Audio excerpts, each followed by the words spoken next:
Dans cette vidéo, je vais corriger l'exercice 12. Calculer une variation d'énergie. La température d'ébullition de l'ammoniac, de formule chimique NH3, est égale à moins 33,3 degrés Celsius, à la pression de 1013 hectopascales. Donc cette pression de 1013 hectopascales, c'est la pression atmosphérique, ça veut dire qu'on fait l'expérience dans des conditions normales. Lorsque de l'ammoniac se vaporise, reçoit-elle ou libère-t-elle de l'énergie? Calculer l'énergie Q transférée lors de la vaporisation de 2,5 kg d'ammoniac. Et en données, j'ai l'énergie massique de vaporisation de l'ammoniac, donc qui est marqué LV pour L pour chaleur latente, V pour de vaporisation, entre parenthèses NH3 pour ammoniac. Et elle vaut 1,37 fois 10 puissance 3 kJ par kilogramme. Je répète que le puissance moins 1 signifie divisé par. Donc ce sont des kilojoules par kilogramme, divisé par les kilogrammes. Donc lorsque l'ammoniac se vaporise, elle reçoit de l'énergie. Et oui, on le voit par rapport à la chaleur latente massique.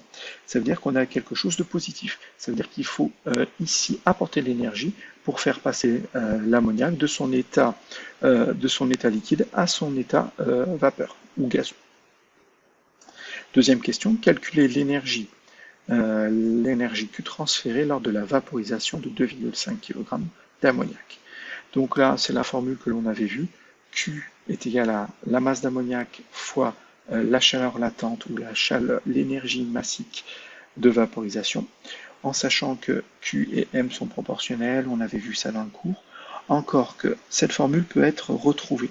On sait que Q, c'est l'énergie en joules, ou ici en kilojoules. On va avoir aussi M qui est en kilogrammes. Donc en fait, pour avoir ici, c'est donc l'énergie à apporter par kilogramme d'ammoniac.